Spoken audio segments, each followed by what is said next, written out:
Hey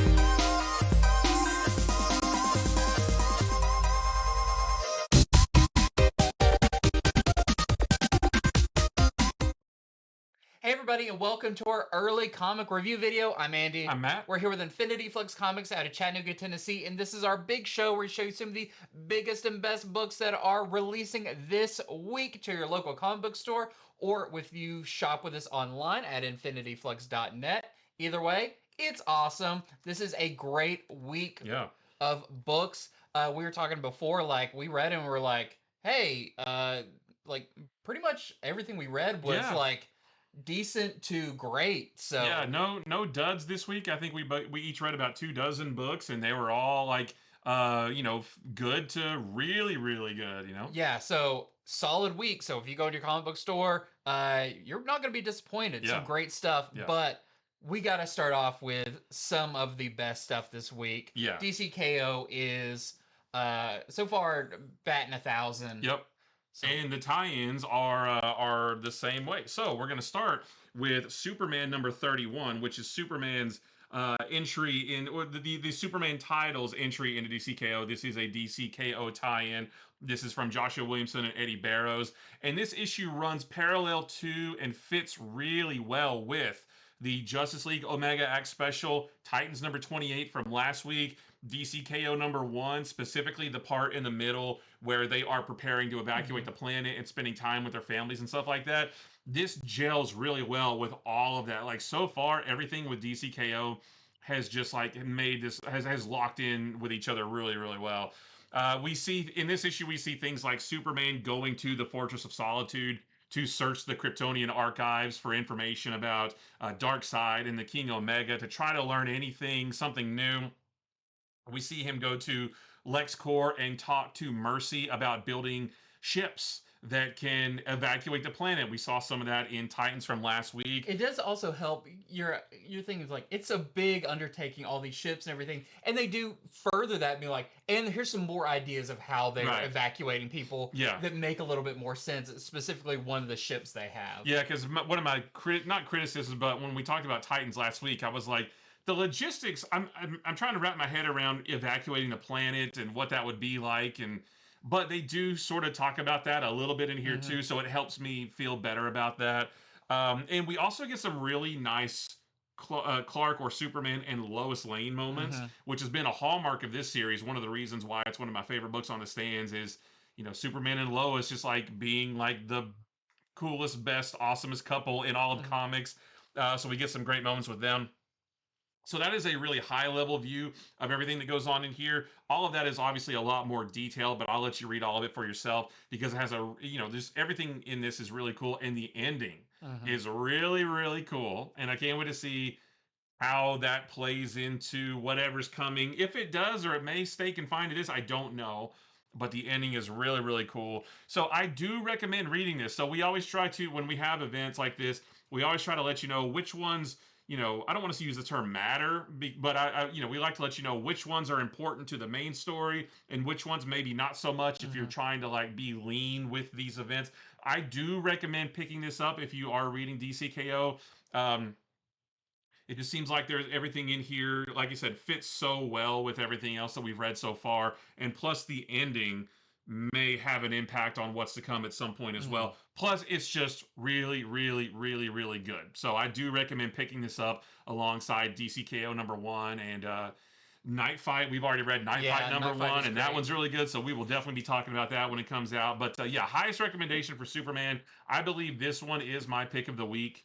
Narrowly beating out Justice League, which we'll talk about in a second, but a really good issue of Superman. It just meshes so well with DCKO. So we have our A cover right here, and we've only got the one variant. This is the Jorge Fornes variant, and I believe we only have one copy of this as well. So if you want this, jump on the website and grab it up. You can pick it up in store or have it shipped to you. And so that's it. Really good issue of Superman, though. Yeah, there's a couple of lines that are said here about something that I talked to you over text about, of like, this may also factor into the who will be King Omega and what does that mean, everything that's like This may be your first inkling of maybe how the big event ends. After reading this and talking to you, yeah, I think I have not necessarily an official theory, but additional theory, I guess. A working theory. A working theory about how the whole thing may end. So just super duper cool. Really recommend it. Well, this is probably my pick of the week. And it's funny, just on the idea of comics, when you talk to people about like what their favorite issues are, a lot of the times it's not the big action issues. Yeah. They'll have that, but it's the character driven issues. And I think that's what Superman is, even though there's action. And this Justice League issue, which is there is action, but it is some great character moments. So this is set during the evacuation of Earth with the heroes that are still on Earth and working through all that. So you've got Batgirl, you've got Ray Palmer, the Atom, Mr. Terrific, a lot of the time displaced heroes. And that's kind of the two areas that are touched on here. So we do start off with Batgirl and Ray Palmer, the Atom, who are kind of overseeing a lot of this evacuation, but from like standing on a rooftop. Yeah. And they're seeing stuff go down when all of a sudden they get an alert that there is a break-in going on. And Ray Palmer's like, honestly, like, why are we worried about this right now? Like, we'll be lucky to be alive. And Batgirl's like, there could be hostages. I just want to make sure. So they go into action, only to find a villain there. Maybe not an A-list character. Maybe not someone you think would really pose much of a threat. But they're able to do something that is very out of their wheelhouse and causes a lot of damage. And that sets up kind of where this issue is going when they realize on the Watchtower, Mr. Terrific and all the time displaced heroes say, it seems like the villains that are left on the planet have been supercharged. Like their powers are kind of in overdrive. Yeah, like the villains who they did not lock away in the Phantom Zone. And it's funny because it's like the lower tier villains, and I guess it made me think like, I guess they didn't feel like those villains were worthy enough to, or were dangerous enough that they needed to lock them up. But they now weren't the top priority. Yeah, but now those villains are like juiced up, basically. Yeah, and so Mr. Terrific has an idea about what maybe is the cause of this, but they're going to have to do some research. So that's how he puts together his Terrific 10. This is the Terrific 10 Part 1 story, which is a team of 10 of your time displaced heroes, including Hook-Handed Aquaman. You've got Blue Lightning Superman. You have Gold Hawk, which you'll have to maybe look up a little bit who that is. Batman Beyond, but I will say not how you expect. Kingdom Come Alan Scott, and more. So it's a super eclectic group of characters. But what I think is the strong part of this issue is they don't immediately jump into action. They do have time to prepare and explore a little bit of the Watchtower and what's going on in this current time frame, because they are plucked out of time. They're, there is more explanation to how this is possible and really what they are. But they are, for the most part, they are their characters from certain points in time. That explanation is very, very comic booky. Yeah. Don't worry about it. Just have fun with it. Yeah, that's our best advice. It's not a big deal. So I don't want to give away one because I don't think they're even on the cover here. The one that you really my favorite one. Yeah. So I don't want to bring it up, but they're imagined characters taken from a certain time who maybe haven't had the same growth that some characters have, and maybe they have some assumptions about how the future would be, or relationships they would still be in that they are not, and how that affects them. And one thing about the heroes too, because I had a couple of questions about it. These are not heroes from other universes, because again, in this whole all-in era, the main DC universe is cut off from the multiverse. So these characters are from this continuity, just in the past or the future, but not from other worlds or universes, anything like that. Yeah, and I do want to say my favorite part of this is Aquaman, who, this is Hook-Handed Bearded Aquaman, who goes into Aquaman's room on the Watchtower and sees the progress that he has made over time, and the family he currently has, which is a really great, heartfelt moment. But it's time to go, so the heroes are going to have to come together. and go to a very rough place to look into what's going on here. They're going to go to a place that a boom tube has never gone to before. Yeah. We'll say that much. They mentioned that in the book. So this was awesome. This sets up kind of a other Justice League team of these characters, these kind of fan favorite characters or kind of oddball edition characters that make this really cool. One thing this does that I really love is I feel like those time displaced characters have popped up leading up to this quite a bit, but we haven't really talked to them. You know, we haven't got a whole lot of what is their current perspective on what's going on. That is what this has. This has a lot of them being like, okay, what's going on in current day that I'm in? So where this is going, I can't wait to see these characters actually teamed up going into action. DC, if you're watching, and I know you are, we both feel this way. Like, we want these characters to stay a team after all this is over, whether it's in this time period or maybe they go back to the past, the future. I don't know what it is, or maybe it's an Elseworlds thing, or maybe it's a thing like World's Finest. But keep these guys together and give them a book because that's a really cool team. This is a great team Yeah. that's just fun and kind of fun if you're currently reading, but also fun if you're a long-time DC reader and you have ties to these different time frames. So this was great. Can't recommend it highly enough. I had a blast with it and I want more. Plus, this is, you know, Mark Waid, Dan Mora, just Gorgeous book. Oh my gosh. knocking it out of the park. So there is your A cover. We have a Jeff Spokes cover. We have a, I believe this is, yep, this is the Nathan Zerdy cover. And that is it. Also want to mention about that book too. Technically, I don't think it adds much to the main DCKO storyline because this group of characters is going to go off and do this other, like a side quest almost. Yeah. So if you're trying to stay lean and only read like the core books, you're probably okay without the Justice League. However, it's just so good.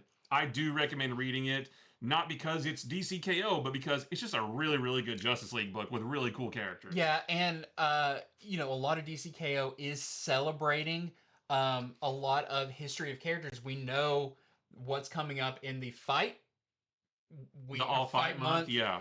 That we're gonna see different versions of characters right. from different time frames. That's so right. I feel like that kind of mirrors this of like this is a celebration of a lot of your favorite versions of characters. So yeah, if you've got, you know, you got the budget for the main DCKO and maybe one more, you might want to toss this one on there. Yeah, Justice League, I mean, the highest recommendation, DCKO or not, just a really, really good book. All right, so we're going to talk about the third and final DCKO tie-in for this week, and that is Flash number 26. Now, Cy Spurrier wrapped up his big run with issue number 25, and now you have Mark Waid and Christopher Cantwell writing this, and Bosco Georgiev on art duties, which I think was the one who's artist who's been doing this for a while. And this issue focuses mainly on Wally and Bart. They both learn about the threat that Darkseid poses, which is what we saw in DCKO number 1 when Time Trapper and the World Forger and Booster Gold were telling all the heroes about this threat. So we see their POV when they learn about that information.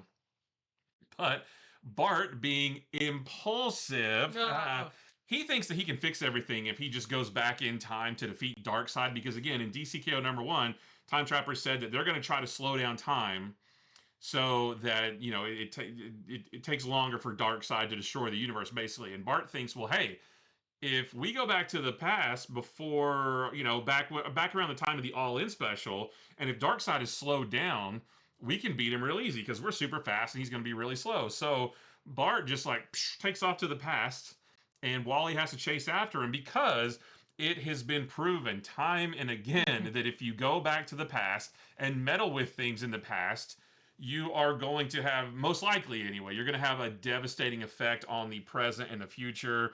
Not to mention that the time stream is still completely broken. And you see that while they're running, it's just fragments. Yeah. So after the events of the We Are Yesterday storyline, the time stream is just messed up. So it's definitely not a good time to be time traveling right now because of all that stuff.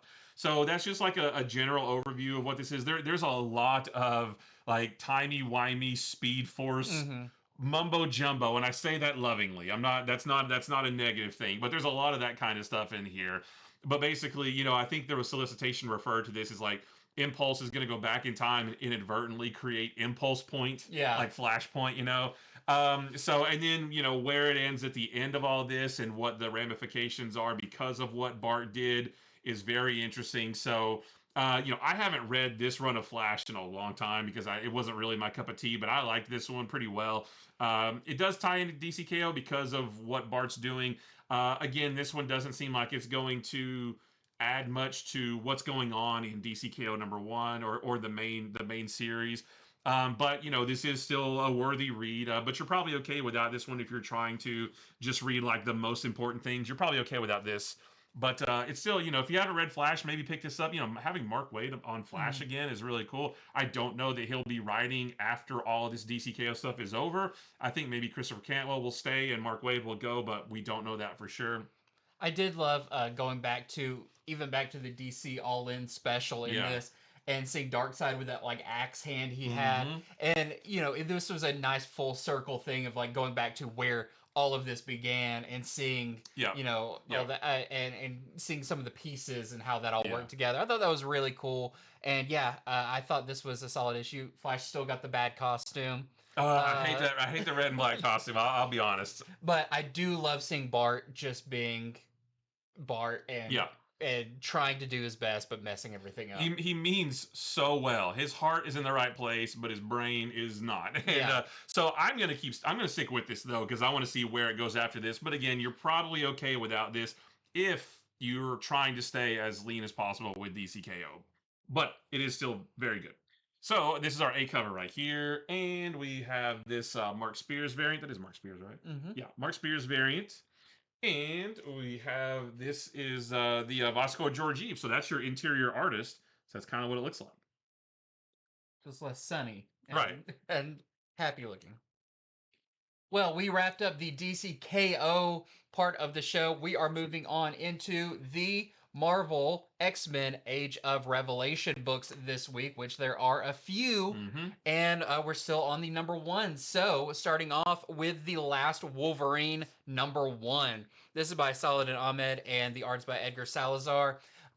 This definitely plays off of the Saladin Ahmed run of Wolverine so far, especially the beginning of it with Wendigo, because in this, which takes place during the Age of Revelation stuff, Wendigo has taken up the mantle of Wolverine, which is kind of funny because Laura Kinney took up the mantle of Sabretooth. Right.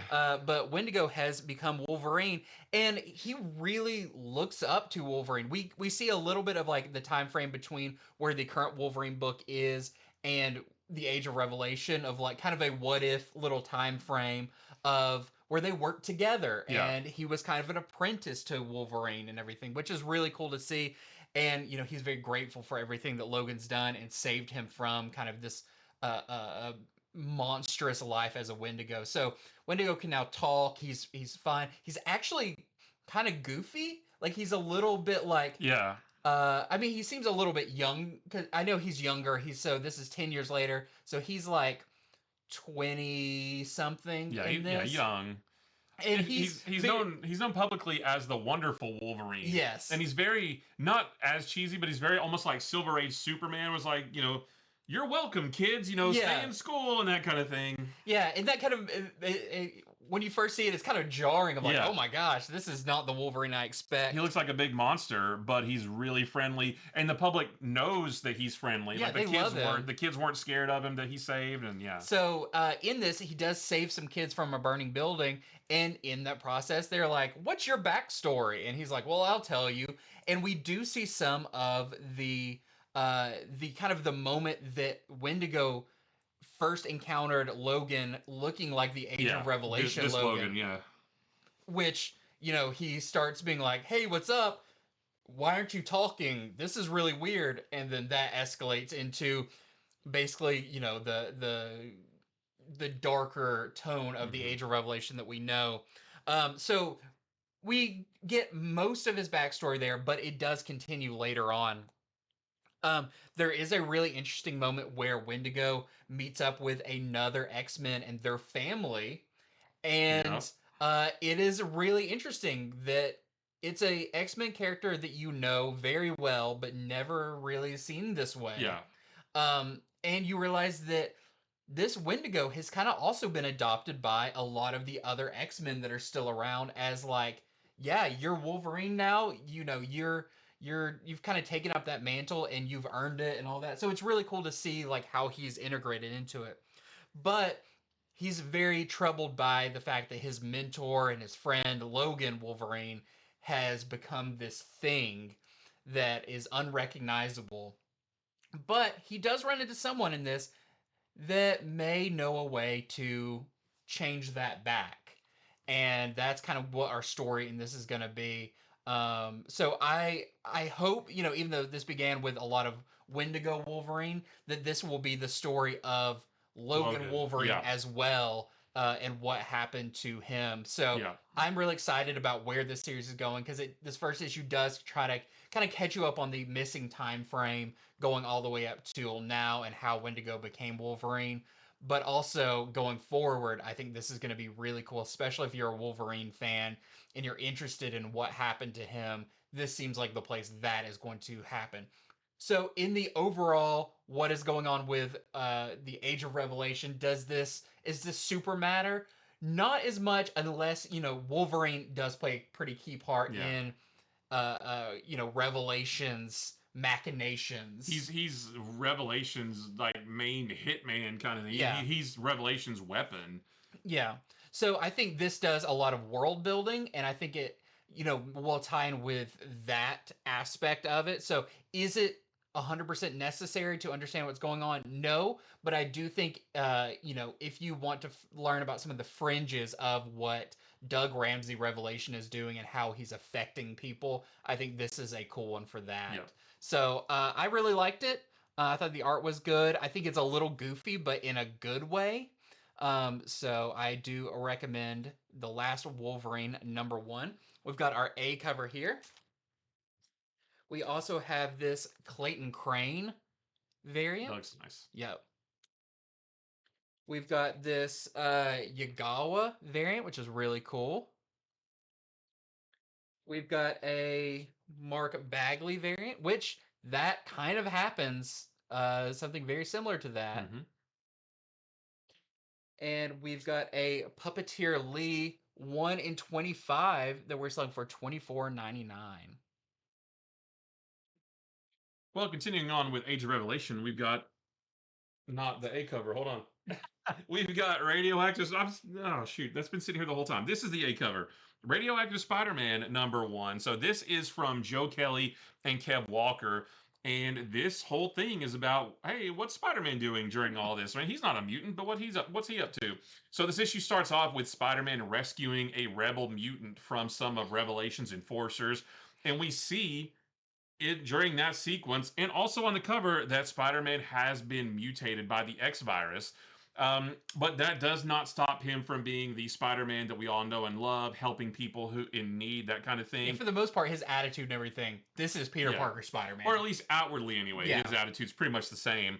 And after this confrontation, after this first sequence is over, we learn more about his mutation and his current status quo in the Age of Revelation, including receiving regular radiation treatments from Cecilia Reyes, who he is also in a romantic relationship with. And he explains that his cells have always been a little bit radioactive because of his powers. And he figured out that if he doses himself with a certain amount of radiation, that will stave off the his mutation for a few weeks, and then he has to do it again, that kind of thing.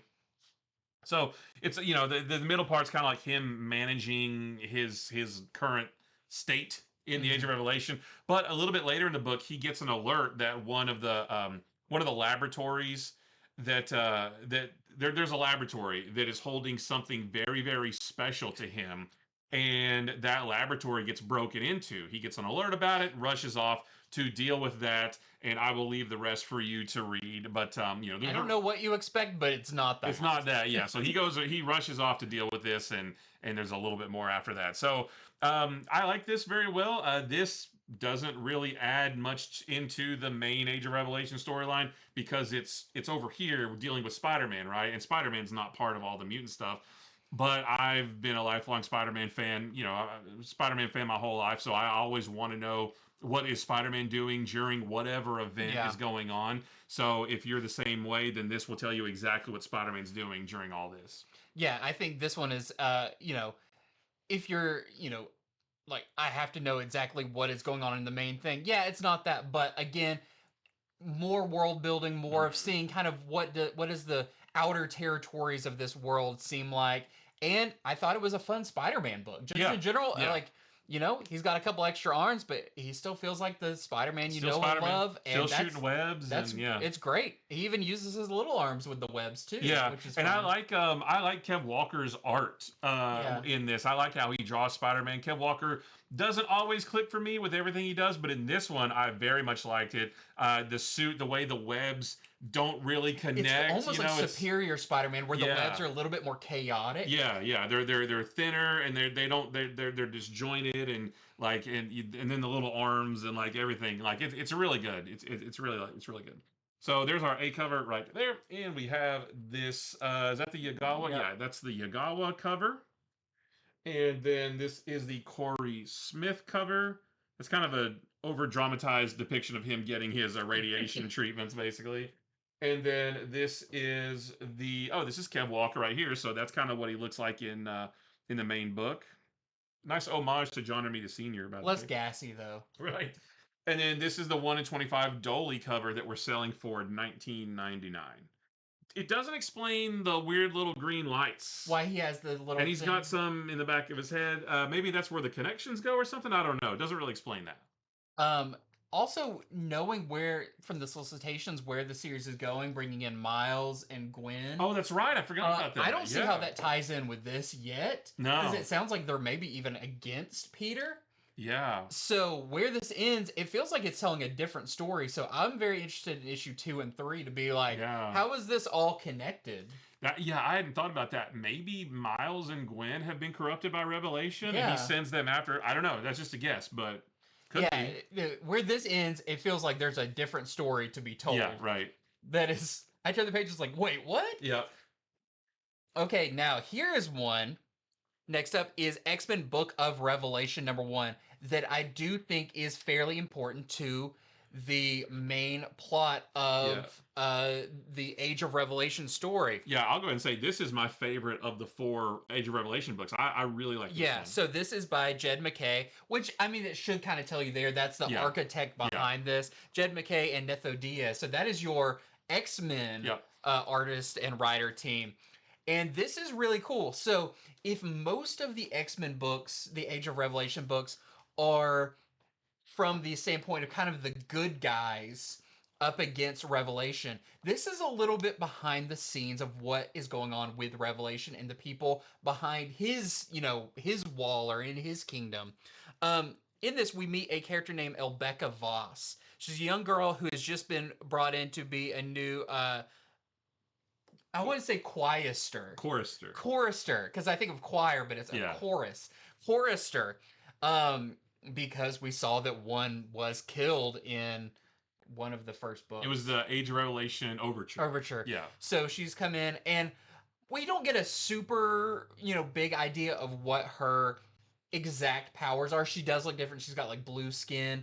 But most of the people that surround him, surround Revelation, Doug Ramsey, are there to kind of bolster his powers, like Fabian Cortez and everything. So she's brought in kind of to do the same job, but she's a lot younger. She's fairly young. She's a kid. Yeah, she's a little kid. And you see a lot of this from her standpoint, which is interesting because she gets a very different view of Revelation or Doug Ramsey in this, because even Revelation says, "Call me Doug." Yep. And maybe, Doug Ramsey, before his revelation, his mutant power was translation and language. Maybe that goes even to how he speaks to others. And this is really interesting in here because we've only seen him in an authoritative position talking to underlings and his enemy. But how he talks to her is much different, and she even points that out. And it does give you a very radical look at how maybe this is all part of Revelation's way he leads and how he Mm-hmm. governs his people. That is really, really interesting in here, and I think it. I don't want to say you sympathize with him, but you do start to understand the cogs behind Yeah. the machine that is Revelation. Yeah, so it's interesting because Doug is like for a few pages in here. I was like, hey, maybe Revelation or Doug, maybe he's not so bad. He's very nice to this girl. Call me Doug, that kind of thing.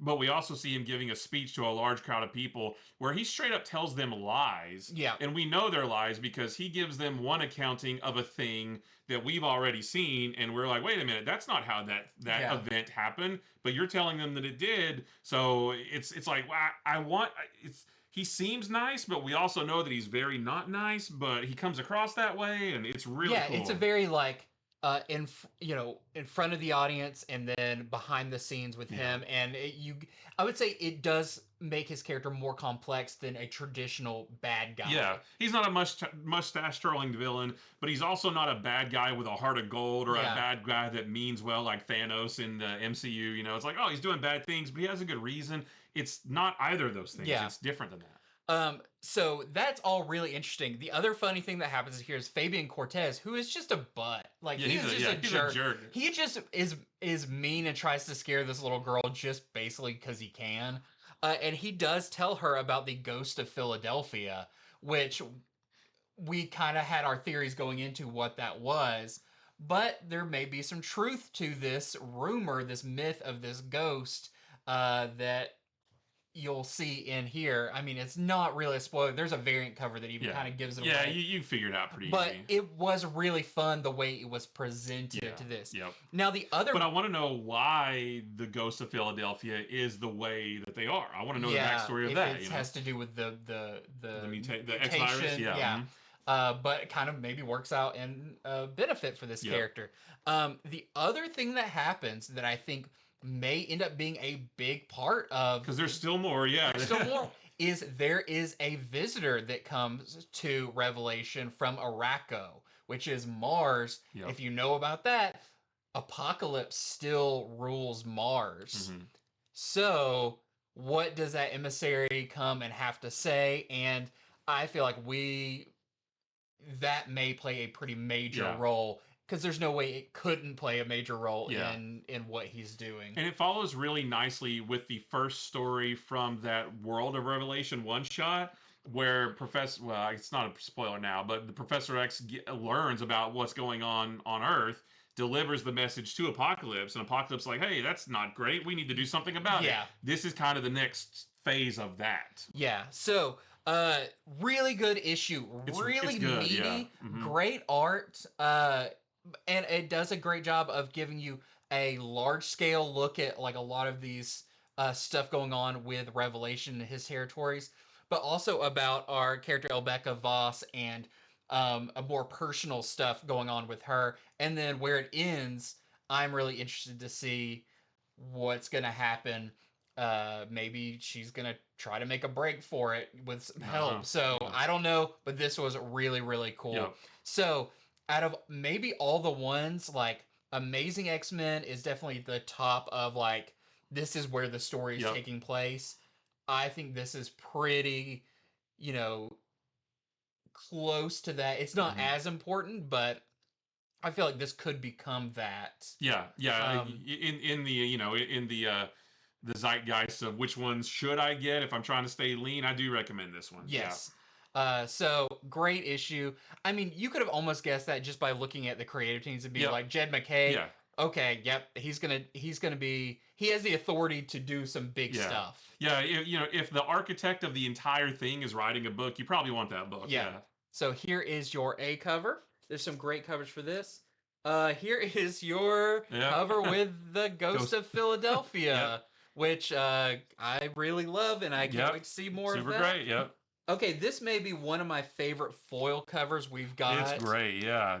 This is the Marco Cicchetto cover, and it does not do it justice here, but the things that are foil are like the metal pieces, the eyes, and some of the The stuff in the mask and the background, the claws. Yeah, it mask. looks great. This is so nice. We also have the Coca-Cola 1 in 25 that we're selling for $19.99. And it's nice because it's not like I do recommend this, but it's a bit of a slog to read or whatever. But it is important. No, it's like it's the best of both worlds. It kind of matters, and it's just really good. Yep. It's really good. All right, so we have the last of the Age of Revelation tie-ins. This is Omega Kids. This is written by Tony Fleeks, the artist by Andre Genollet. And this series is about Quentin Quire and his team of children who are very powerful psychics. You can see them on the cover here. If you read Age of Revelation #0, you learned a little bit about weren't they called something else? The Omega. I think they were just called the Omegas or something. Yeah, something. They're like spies basically for Revelation. They work for Revelation, rooting out anybody who may be plotting against Revelation. And Quentin kind of acts as their teacher, teaching them how to hone their powers to the fullest. And they're all like very powerful psychics. And we do see this in action a little bit when they discover and stop a plan to, or we'll say a plot against Revelation. There's a little bit of a twist to that, though, that's really cool. But you do see like how you do see the lengths they will go to keep Revelation safe. When they find out that there's somebody plotting against him, they will go to great lengths to shut that down. And a lot of this issue is Quentin teaching the children, and that kind of serves as our introduction to these children because they're kids in the Age of Revelation, so we've never seen them in another X-Men book before because they haven't been around that long. And they do seem like good kids for the most part. But they've never known anything but this world, so their view of what's right and wrong is a little bit skewed. And so the most of the issue is like, okay, there's these psychic kids and they're spies, and Quentin's teaching them, and that's all well and good and everything. But then near the end, there's something else about these kids that even Quentin doesn't know. And I won't tell you what it is, but I was like, oh, that's really interesting. That adds an extra layer to all of this thing that it could have been like a pretty basic story about these psychic kids or whatever, but now there's a little bit something extra there. So yeah, I mean, this is another good one. This also doesn't seem like it adds much to the main Age of Revelation story. I could see it maybe tying in. It's probably closer than something like Radioactive Spider-Man is, but it still doesn't really focus on Revelation that much. It's more about these spies that work for him. Really good though, really interesting. I've never been the biggest Quentin Quire fan, but I liked him in this, and these kids are that extra little thing near the end. That's what really hooked me. I was like, okay, I'm on board for this. So there's your A cover right there, and we have and I like Quentin Quire with a beard too. This is the Ron Lim cover. He's got a big old pink beard. This is the David Baldion variant. Quentin Quire does not look like this in there. That's his like classic look. And then this is the Sue variant, and those are the kids right there. And this is the Andrea Sorrentino 1 in 25 variant. They were selling for $19.99. Well, we've left the Age of Revelation and are moving into the Ultimate Universe.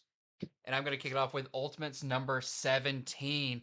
This one has guest art by Phil Noto, who did the art back on issue number 4, which this kind of mirrors that, although maybe not quite as well. Not quite as well. Yep. So we talked about this briefly on the shorter show. I had kind of a hard time with this issue. It is told in a way that now that I saw issue 4, I was like, oh, I kind of get it. Yeah. So this basically takes place in 4 different time frames.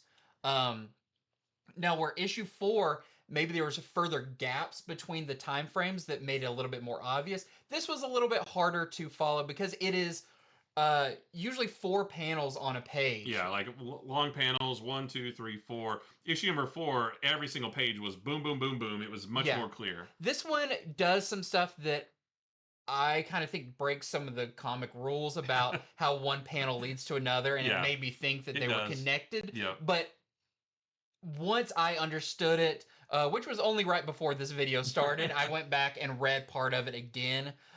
because you could almost read the entire top row together, then the second Yeah. row, third row, and fourth row. Although this one, where the issue 4 did it different, actually will break up the panels a little bit more, so it's a little bit harder to follow. But what this issue is about is Reed Richards' Doctor Doom. And this goes all the way back to the very beginning of this Ultimate Universe, with the Ultimate. What was the first thing called? Invasion. Ultimate Invasion. It goes even back to Ultimate Invasion, all the way up till the kind of modern day Ultimate Universe, and it recontextualizes a lot of Reed Richards in that, and his pursuit in creating the Fantastic Four, which is kind of a thing that he is compelled to do, even though he doesn't necessarily know why. And we've seen throughout the series of him crafting, his mouse experiment, Yeah. where he has these mice that they all kind of look like the Fantastic Four, but they keep dying because this thing he's doing keeps failing. Well, we see more of kind of that, but strung together, and you see what maybe is missing from him, why he can't do this, and kind of a kind of ghosts that haunt him, even almost literally, uh, that are nagging at him that he can't create this thing, and and a literal piece of him that is missing in all of Right. this, which is like, Yeah. That was I didn't crazy. know that was possible. Yeah. But this takes place in like kind of before the Ultimate Invasion, and then a little bit further into the Ultimate series, when he is like dealing with the Maker and all of that. But where it ends up is really interesting, and now that we have our theories about the end of the Ultimate Universe. There's been a lot of stuff this week with writers saying, "Yep, it is. This is actually ending." Um, Not to say there might be some storylines that continue from this in their own way, and we'll talk about that some more with Spider-Man, Ultimate Spider-Man Invasion or Incursion. But yeah, this was an interesting issue exploring Reed Richards' Doctor Doom, but with the series wrapping up, I do wonder what this is going to contribute to Like to the ending. the Like, ending, to yeah. the overall look of it. But your mileage may vary. You read it and you see for yourself. But I will say, going into it, know that it is broken up that way, because I read some panels in the wrong order Yeah. that confused me, and then re-looking at them, I was like, oh, I've got this a little bit better. Yeah, I think I wrote it down just to, if it helps, the first panel on every page shows us more of the Maker's time torturing Doom back when Doom was still Reed Richards of this universe. So that's every panel. The first panel on every page shows us that one. The second panel on every page shows us how Doom has helped the Ultimates over the last couple of years, and some of that we've even seen in some issues of the Ultimates.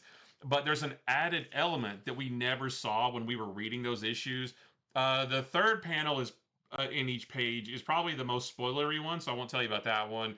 But then the last page is mostly Doom having a conversation with Tony Stark about not thinking maybe he belongs on the team, or Mhm. maybe feeling like he's more of a detriment to the team than an asset. So if you read it knowing that going in, that the first panel of every page relates to each other, the fourth panel of every page relates to each other, like you Yeah. might have a better time. So that is Ultimates number 17, which is takes place in October, which Right. usually that's a given because they each are Does kind of it in real time. does it say that specifically? I October? think it does. Um, no, no. Does it not say it? Yeah. Oh yeah, October 25. Yeah, Yeah. this says Okay. October. Yeah. So even though it jumps around, the current thing is October. Yeah. And at the end, not this isn't a spoiler. It says 1 month remaining, and we know that refers to the dome opening. Although, Yes, should that be 2 months it remaining? should be. This is more referring. Well, I don't know. Uh, because like Ultimate Endgame #1 comes out the last day of December, so we'll have 2 more issues of this before that. So really, this should be well, unless we'll talk more about it when we talk about I was about to say, Spider-Man. Yeah. so I almost did that as a segue into yours Yeah, yeah. because I guess rules are meant to be broken. That's right. So this is your A cover for Ultimates. Then we have a Yagawa cover with Hawkeye. Although it does that kind of dramatis personae at the beginning, it shows you all the characters, and then almost none of them feature are in this yeah. issue. And then we also have this Inyuk Lee, which the character is also not in this issue. Okay, so we're going to move on to Ultimate Spider-Man #22, and this is Jonathan Hickman and Marco Cicchetto. So we were talking about the timing of everything, and the reason we're talking about that is because what you will notice about this issue on the very first page is that this takes place in December. So every other issue of Ultimate Spider-Man has taken place in the month that issue came out. Mm-hmm. But this one takes place in December, and they even acknowledge the 3-month time jump from the end of the last issue to the beginning of this one. There was a 3-month time jump, and I guess they're doing that because, again, there's only 2 more issues of this, at least of this particular run of Ultimate Spider-Man. And I guess they feel like, well, we can't jump another month and then another month. We've got to go ahead and start getting things together. Yeah, so it means this issue is closer to the Maker and the Dome than any of them so far. That's right. Yeah, this one I guess is not to get too confusing, but this one is the most forward in the future of the other Ultimate books. So it's getting harder to talk about this without spoiling stuff because we are getting to the end of the series. Again, there's only 2 more issues left. But what I will say is that the Parker family is in hiding again from, because everybody knows who they are now. And Otto is helping them, which makes sense because we've seen he was working with Harry for a long time and he's helped him in the past with their suits and the AI of the suits and all that stuff. So Otto is helping them. And he's also helping them do something else that I don't feel comfortable telling you about. But it could have large ramifications. But we also see Otto do a couple of very small, like seemingly innocuous things. Don't see things that don't really seem like they matter. But it makes me not trust him. Yeah. And I wonder if that's why we see him do that. Because I wonder if we're supposed to start being like, I don't trust this guy. Yeah. They don't matter in the grand scheme of things. But it's like, why did he even do that? That was kind of mean or whatever. We do finally get Spider-Man in this issue. Spider-Man does show up in this, and in a little bit of an action scene. He and Green Goblin, Harry Osborn, are fighting a group of bullseyes, and they're wondering why are all the bullseyes gathering here now? It feels like, and I do think Spider-Man at some point, or Peter at some point in the book says that he feels like something's wrong, that something's coming, something's about to happen, that kind of thing. And of course, we know that the Ultimate Universe is about to blow up, basically. And I don't know, there's more in here. That's not a great description, but again, I just don't want to spoil anything at this point for you this late in the game. I will say that 3-month time jump is a little jarring because it seems like a lot happened in that 3 months that they just kind of gloss over. Like Otto helping, hey, by the way, well, you only see it in the first couple pages is like, why is that character doing that? When did that happen? Why? And they don't seem to think anything about it. They don't even try to fill us in. It's just like that's just what's happening now, and don't worry about it. So it made it, and the ending is really kind of confusing. The ending, when you see it and you're like, you have 2 issues left. Yeah, right. And you're gonna wrap this up. You've got all of this story, right? And then you introduce this. Yep. Yeah. So they throw a lot at us. And it's like, okay, so you have to deal with all of this in only 2 more issues and lead into Ultimate Endgame. Yeah. That sounds like a lot for just 2 single issues. So I don't know. I still really, really like this. But wow, there's a lot to do in a short amount of time. Yeah. So, but I do think this is one of the best issues in a while because we did get more Spider-Man. We do get a lot of character interactions, some great Mary Jane stuff in here. And we get some great Peter and Mary Jane moments, which we haven't had in a while. So when I get those, it's a good issue for me. Yeah. So yeah, I really like this issue, but I've got a lot of questions for this issue and future issues and Marvel in general. Yeah, right. But yeah, issue #22, 2 more after this one. Allegedly. There's our A cover right there, and we have this Tarn Clark variant, which looks really nice. We have now this is the Declan Shalvey variant, and for the longest time they said this was the spoiler variant. It's not that it's not as big of a deal as what they're trying to make it out, so don't worry about that too much. This is I like this one. This is the Fernandez Tron Ares variant. I just want give me that. Give Yeah, me a story like that. And then this is the really I love fun this. Savage 1 in 25 that we're selling for 19.99.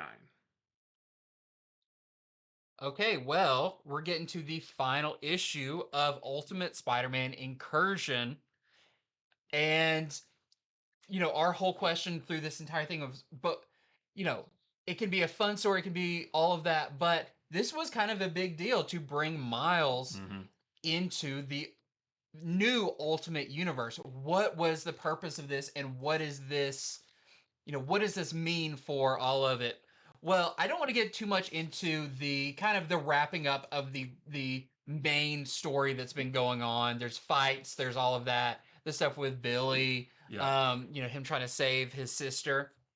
But I will say there's a couple of key things that happen in here that I do wonder how they are going to reflect in Miles's main book in a big way. Like, it could make Miles's book go from being a regular Spider-Man book to maybe really important in the Marvel universe. Um, I'll say one thing does involve Miles and his knowledge of where he's from, the The original. original Yeah. Ultimate Universe, Mm-hmm. which I did not see coming. I Mm-hmm. think this is really interesting, and you'll have to check that out. The other, it might be a spoiler, so I'm not gonna like clarify it, but a lot of people have kind of sussed it out from one of the variant covers. But Miles maybe takes a piece of the Ultimate Universe back with him To the main to the main 616 universe. 616. And what does that mean going forward? We have no No idea how idea. that will play Mhm. out. How big or small will that be? We don't know, but this was definitely, again, there were some choices made in here of like, are you doing this for another reason? Yeah. I will say there is some knowledge drop from Miles to a character from the Ultimate Universe that is pretty devastating to them about what their counterpart is like in the regular universe. And that might also play a big role in that character's future. Yeah. A little bit of this kind of goes hand in hand with this week's issue of Ultimates as Yeah. well. I mean, it's not like read this and then, but there's a little bit of connective It tissue feels there. like they're kind of building something, Yeah. with piece by piece. So if you're reading this, you get a wrap up of the main story with Billy and Miles, but there is some follow through with this that may play a big role in, if this Ultimate Universe is ending, there's pieces of it that will still remain, Yep. which is super interesting. So With the way this ends, Marvel, if you don't end up doing anything with that, I'm going to be really mad. There's a reason why this yeah, ended the way it did. And if they just leave it there and never do anything with it, that's a they big just mistake. leave it under the bed Yeah. and don't get it out. Mm-mm. So here is your A cover. And wait, I think I do have some variants. I think I just got them out of order. Yep. So this is the Aspinall cover with Miles. And here's the big one, and I'll tell you also why this is big. This is called, this is the Lionel Francis U. This is the 2026 spoiler variant. Usually, spoiler variants give you an idea of something that is coming in the future, and this time for 2026. And you can see on there Miles with a very mysterious box, and what appears to be the 616 Captain America and maybe Wolverine silhouetted in the background. So at least there's something hinting at a future story here that we don't completely know, and that has me excited. Yeah. And then we also have Maybe that cover on its own would I maybe would have thought, oh, that's a cool cover, but it's called the 2026. Yeah. What is it again? The 2026 spoiler variant. So I don't know. Yep. And then I don't know. I don't know. And then we also have this really nice I believe this is a 1 in 25 Pete Woods variant we're selling for $14.99. Okay, so that was 54 minutes spent on DCKO and Age of Revelation and Ultimate. the Ultimate stuff. And there's just a lot going on right now.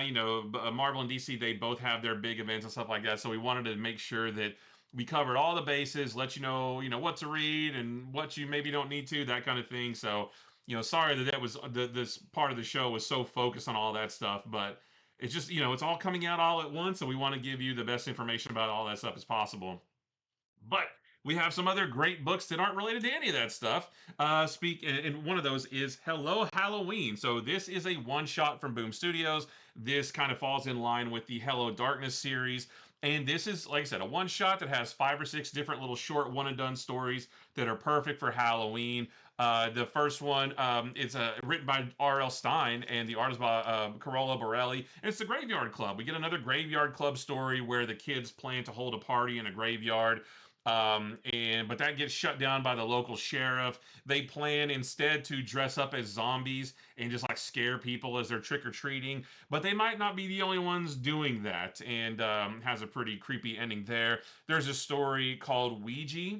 It's spelled Weegee, Ouija, but it's about a man who buys a Ouija board at an antique store, and it seems like there's all these voices around him, kind of maybe uh, controlling him or persuading him to buy this Ouija board.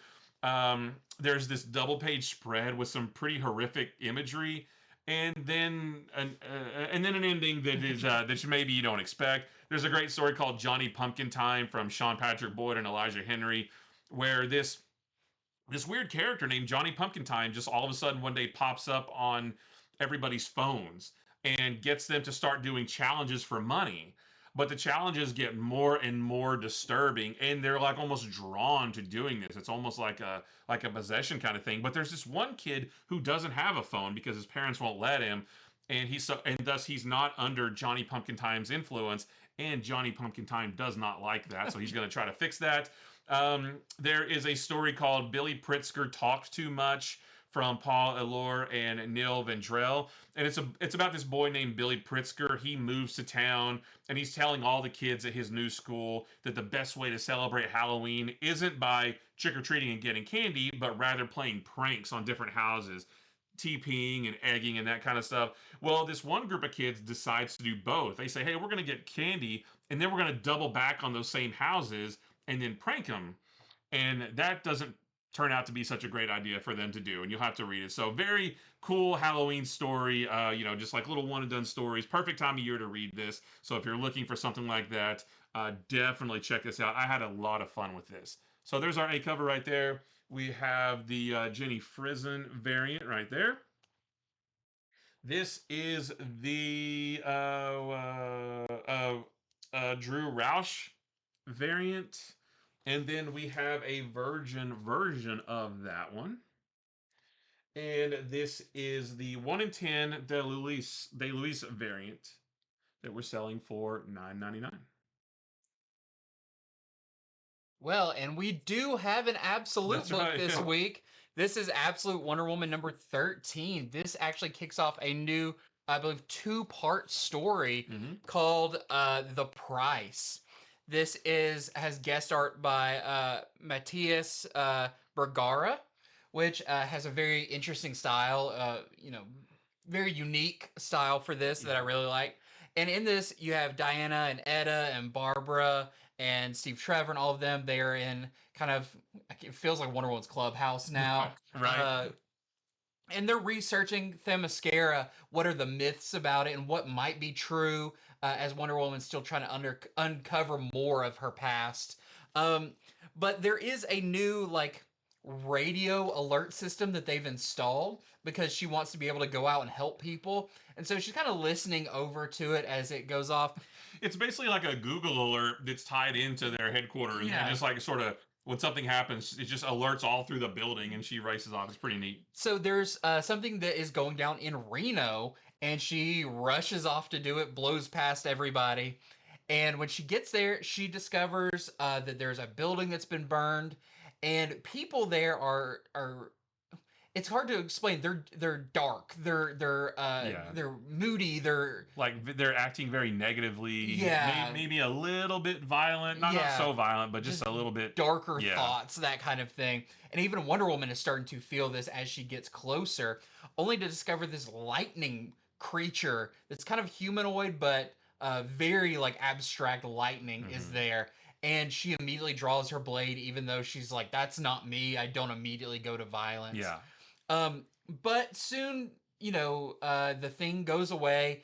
Everyone seems to start feeling better, and so she returns to the place and is like, "That was weird, but we'll be on guard." And then another alert goes off, and another alert goes off, and this keeps happening as she runs out, and the same thing happens, and the same feeling is happening to these places. So what is connecting all of these? Why is it certain locations? And there may be something to those locations that have to do with historical things that have happened there. And is it tied with Wonder Woman? Like, why is it she there, and why is it affecting her, and all of that? This is a really interesting setup to a story where, I'm not like, oh, that's the absolute universe version of this character. Yeah, I nothing like really, I that. can't, Yeah. interpret any of that. But it is a fun, like, I like this is going to be a two-issue thing because it is a setup, and then I feel like we're going to get a payoff with some answers in the next one, and I'm very excited about Yeah. that. So, a great issue of Absolute Wonder Woman as we do this little two-issue intermission. Great character stuff, some great art, and I actually only have this cover right here, so just the A cover to show right now. It's a little bit humorous the way she comes back and then gets another alert and has to zoom up. It's not slapstick or anything, but it's a little humorous to where she comes home, kicks her shoes off, and the minute she gets relaxed, she has to go take off and Yeah, deal with another one. I do like Steve Trevor in this, who Yeah. also is kind of like that, of like, I'm just watching her zip Yeah, back and forth the just whole go. Yeah. time. Yeah, a good issue of Absolute Wonder Woman. Yeah. So I have another great book for Halloween. This is called Thanksgiving. This It's a is better just book for Thanksgiving. it is a bit well, you could read this at Halloween or Thanksgiving. This is a 40-page one shot. It's a one and done story, and this is the only issue there is. It's from Mark Russell and Morissette. And this is about a family having Thanksgiving dinner together. But as you get to know each one of them, you realize that they're a pretty messed up family. And they're not even really, they're not like terrible people, but they're not like the greatest people in the world either. And they're having dinner together, just, yams and turkey and all that stuff. So a lot of this issue is getting to know the family. There's also this looming specter, I guess, not a literal specter, but there's just like this other looming thing in the background of this serial killer called the Turkey Neck Killer, who has been killing people in the neighborhood and surrounding areas for quite a while. So you've got this family doing dinner, you've got this serial killer out there doing all these kinds of things. Well, what do these two things have to do with each other? I'm not going to tell you. You'll have to read it to find out. But yeah, this is a great issue for Halloween. You can then read it now, and then pull it back out again in a month and read it at Thanksgiving. It's really cool. Plus, it's like snowing in the book, so you could even read it at Christmas too. It Wow. feels like that. But this is your family down here, and they're just, I don't know, they're not like evil.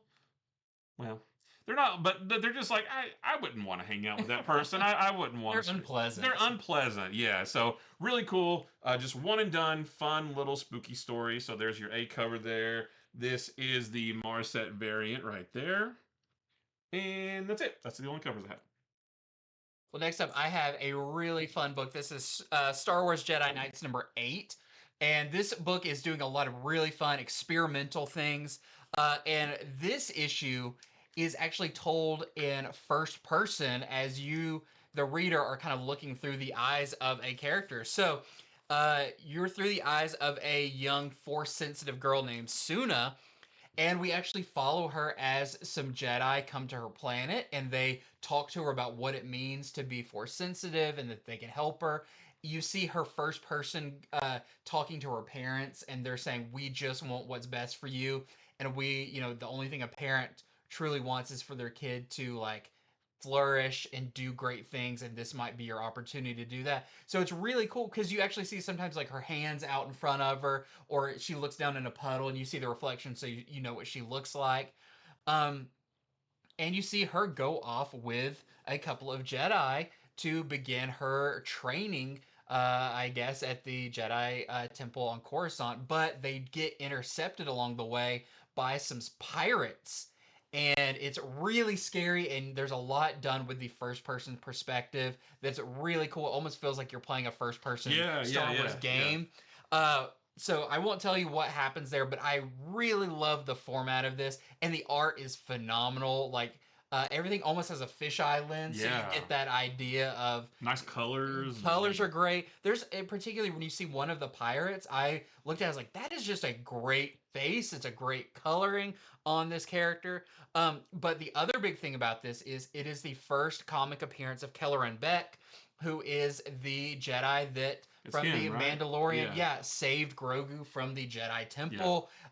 He is, you know, supposed to be one of the greatest swordsmen of the Jedi. He has two blades, also played by Ahmed Best, who played Jar Jar Binks and then got to come back and be this new character. So he is very much a fan favorite character now, and this is his first comic appearance.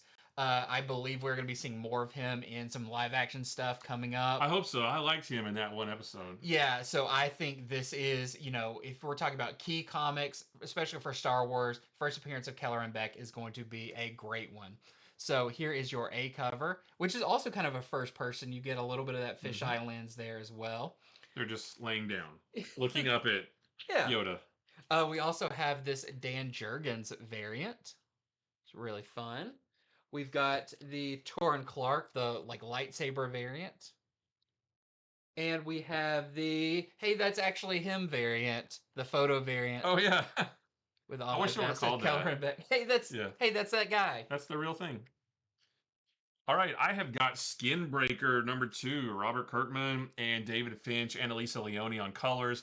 Want to shout out the colorists on this one's especially because it just the colors are so great on this. So at the end of last issue, if you remember, Enoch, who is kind of like the main protagonist of the series, or at least of the first issue anyway, he challenged Enor, who is the chieftain of their tribe, this sort of like older guy who, you know, can't really do much anymore. So Enoch challenged Enor for the role of chieftain, which he did not want to do at all because that would require Enoch to kill Enor, which he doesn't want to do because he thinks of Enor as a friend, as a mentor, and that kind of thing. But it's better that Enor's going to die either way, right? So it's better that Enoch do it than Thol, who was the big brutish bad guy in the first issue.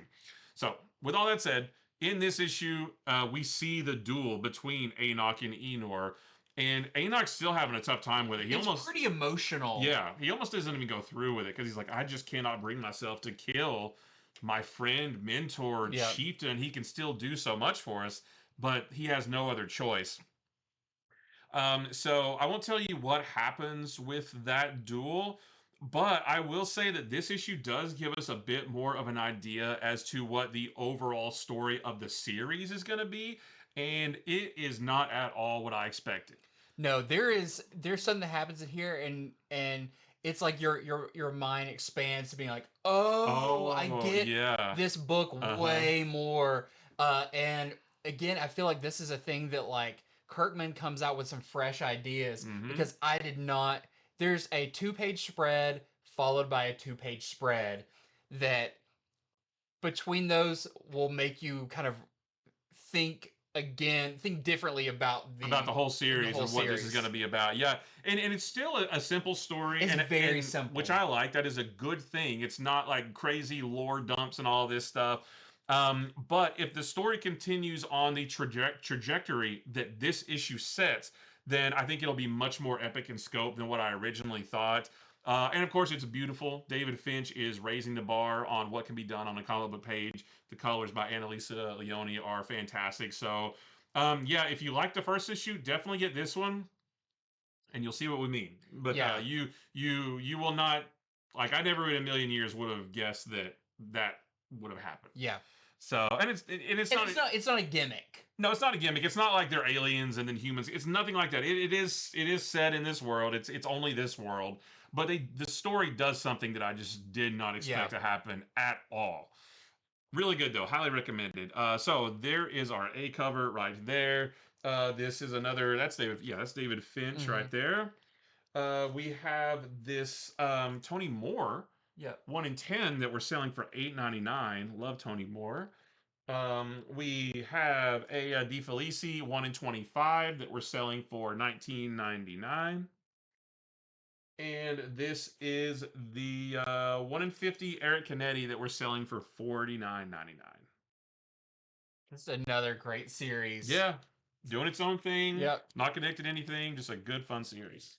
Well, next up we have Marvel Zombies Red Band #2. This isn't in the plastic because this is my copy that I read, so I just left the red band bag off of it. The poly bag. So our big question with this was each issue of these, as we saw the solicitation, felt like it was very like, man, there's some big time jumps. Are these Yeah, maybe like one and separate done's. one Yeah. and done stories? Are these connected? Well, they are connected. So this does follow up on what happened. So the original, we saw the zombie outbreak happen because of the Fantastic Four return to Earth, and they brought with them basically a zombie virus, and that started to spread. This one's really interesting because this issue begins with Jean Grey joining the X-Men. Her like first day there, where all the other X-Men, or the before they're kind of officially the X-Men, are introducing themselves to her, and she's been having some dreams. And of course, Jean's psychic, so maybe you should take her dreams with a little bit more than a grain of salt, as she is having some dreams about zombified versions of her new partners on the X-Men. And I'll leave that story right there. But we also see kind of what feels more like back into regular story. Um, Jean Grey and meeting up with another familiar face. Again, I don't want to spoil it because I thought it was really fun to see this character in a certain way that we're Oh not used yeah, to right. seeing that character. Yeah. And Spider-Man. Spider-Man is there also, and we learn a bit more about this zombie-infested world and how it's kind of walled off. But some heroes are making missions into the walled-off area to try and save people the best they can. And Spider-Man's like, this is what I need to be doing. And Jean kind of has the same thought. She's like, I haven't saved that many people, and I feel like I need to be doing this. But the story changes when they something that was not there before appears in the middle of the city, and it looks like we are heading into the era of Secret Wars, but this time with a Marvel Zombies twist on it, which I think is going to be really cool. I mean, we see a lot of it here, but the kind of trajectory it sends them on is really interesting. I will say there's also a lot that kind of gives it away that this is not your typical um, Marvel universe. There's some characters that are slightly different. Let's say you do see Vision in here, but not in the way you expect. So this was a fun issue, and I look forward to.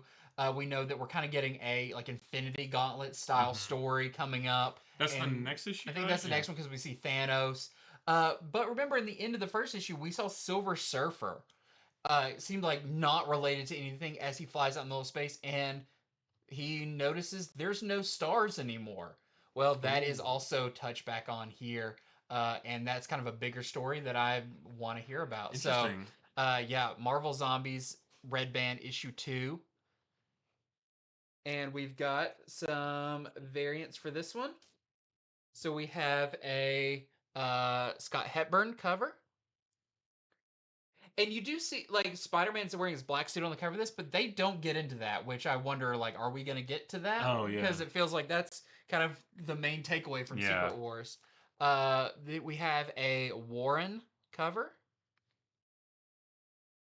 and this one's really cool. This is the Koblish variant. And lastly, we have a 1 in 25 Mobley variant. We're selling for $24.99 with Jean as Phoenix. All right, I got another one from Marvel. This is Undead Iron Fist #2. Now, this is a very action-packed issue. Like a whole thing is action, with Iron Fist using his new powers to fight a bunch of people that are possessed by these demons, for lack of a better term. And he's trying to get to Rand Tower, where his main target is. You know, he fought his way back from the pits of hell or wherever he came from, and he has a target in mind. It's kind of like when we talked about the first issue. It's a little bit like Spawn, where he has like a certain amount of Mhm. power, and if he uses it all up, he's gonna have to go back to where he came from. And he has this. He's trying to take down one character before that happens. So he's beelining towards Rain Tower, fighting all these. They look like normal people to everybody else, but he can see that they're possessed by these demon type things. Well, all of this commotion uh, triggers the senses of Daredevil basically, and he gets involved and he tries to help Iron Fist, but Iron Fist leaves him to deal with all the mobs that he's trying to fight through while he heads on to the final boss. Basically, is what it is. One thing I'll say about this is Daredevil didn't seem too phased to see Iron Fist back from the dead. I don't know if maybe he knows about it or It's the Marvel universe. It's not the first time this has yeah, happened. right. So, but yeah, it was really cool. We get Iron Fist fighting Daredevil a little bit. We get the two of them kind of sort of teaming up against some like these demon creatures and just a ton of action in this. Iron Fist is back. Daredevil added to the mix. Like it's really cool, and that's pretty much it. So there is our A cover right there, and we have this nice. Oh shoot, I didn't get. Oh, Jeff Shaw. Yeah, Yes. Jeff. It's right there on the top. Jeff Shaw variant. I really like this one from Nogi-san. That's a really cool cover right there. Well, next up, I've got a one shot. This is EC's Outlaw Showdown #1. So EC has touched on the classic EC horror. They've done EC's science fiction stuff with Cruel Universe. They've done some stuff with EC fantasy, but this is a one shot highlighting some Western comics, which is a genre that we don't get a whole lot of anymore, and I Yep. really enjoy when we do. Um, and this is a anthology style book where we have four new stories and one reprint of a classic like Two Fisted Tales story at the end. But this one, I will say, like a lot of the EC stuff, is a genre like Western, but it does start to lean a little bit into horror or, Yeah. Supernatural at least. Yeah. supernatural, that kind of thing. Yeah, it's funny they have like a sci-fi anthology and a fantasy anthology, but they're all still kind of sort of horror, Yeah. supernatural stuff, which is fine. I love that stuff. So I don't want to go into too much depth with each of the stories. I'll let you figure that out for yourself. But we do have writers like John Arcudi. Tony Moore writes and draws one that is really, really That's my fun. favorite one. Yeah, the Yeah. Tony Moore one's great. Ann Nesenti, Christopher Cantwell, and more. So this was a lot of fun. Yeah. Especially the first two really leaned in hard to horror, and I like that the crossroads of Western and horror. I feel Yep. like is just such a Six Gun. yeah. You know? That's Six Gun. That's even like at Red Dead when they did that zombie yeah, thing. yeah. It's like this that actually was works great. really I well. love Red Dead Zombies. Yeah. So, yeah, if you are a fan of the way EC does things, you're a fan of Westerns, which I don't think we have enough of anymore. Give us a Jonah Hex book, please, DC. Because that omnibus is coming out. I know, I've got mine pre-ordered. Yep. So, we have our A cover right here by Lee Bermejo. We have a Tony Moore variant, which, I mean, that's kind of a little taste of what his story looks like. It's not so good to work in the mines. We also have this 1 in 10 McManus variant. We're selling for $12.99. It's a homage of another cover by Graham Ingalls, so it's a nice nod to that. And we have this 1 in 20 Tony Moore kind of sketch black and white version that we are selling for $19.99. Yeah, that's a cool book. I like that one a lot. All right, I've got Fantastic Four #4. This is its own thing. So right, so the other three issues kind of told this one big story, but this is its own one and done story. You could actually read this free and clear of pretty much everything else. Alicia comes back from an art convention to find that the rest of the family has adopted a new dog. Only it's not a dog, but rather it's this thing on the cover here. That's not a spoiler either. That's like it's very obvious right from the jump. Plus, it says that in the solicitations. So the family has this thing. They think it's a dog, because it's this weird alien creature that is able to basically make people see what it wants them to see. But because Alicia is blind, she is much less susceptible to what the alien can do. And so she touches it. She's like, this doesn't feel like a dog, guys. Are you sure? So but the creature knows, but she's also very careful. She's not like, oh my gosh, it's an alien, because she does kind of fall for the trick eventually. But she, again, it takes more for her to get tricked. But the creature knows that Alicia is onto it, so she's gonna have to figure out how to stop it without it knowing. She has to go to Reed and be like, hey, hypothetically, what if this happened? And because they're like, oh, it feels fuzzy and it's cute and look, it's eating food and stuff. So she just kind of has to figure out how to save the family from this what turns out to be a pretty terrifying creature. And it gets bigger than just this here on the cover. Like it ends up being a bigger issue that they have to deal with. So really cool issue of Fantastic Four. Again, this isn't connected to anything at all. No One World Under Doom. It doesn't continue into the next one. It's not continued from the previous one. Just pick it up and read it and have fun. This is our A cover right here. We have this a Disney What If cover right there. Looks really neat. This is the Scotty Young. I believe this is the connecting variant that connects with the first three issues. Excuse me. This is the Masafera. I guess a female Silver Surfer variant. She's not in this. This is the greatest cover of all time. This is the Todd Knock Fozzie Bear as the Thing cover. What are they called? The Muppet 70 Years. Yep. That's the greatest cover ever. And then we have this 1 in 25 Ario and Indito cover that we're selling for $15.99. Oh, I love how you can really see the mustache. Yeah. Johnny Storm's mustache right there. Well, next up, we're going to do our lightning round, or as we lovingly call it, the Speed Force round, Yep. where we go through some of these kind of fast, but we still wanted to mention them. I'm going to start off with New History of the DC Universe number 4. It's the final issue of this 4-issue epic of the retelling and kind of the solidifying of the current DC universe. This goes from, first, the art in this is by Howard Porter and Hayden Sherman, which is great. And this goes from Blackest Night all the way to the now. Yeah. Like it brings up stuff about Darkseid and all of that. There's a little hints at the Absolute Universe in here. It's really funny to see how they address the New 52 in here and stuff that did come out of that. And there is stuff about the future of the DC Universe and what future are they going to have, whether it be Kamandi or Batman Beyond or DC 1 Million.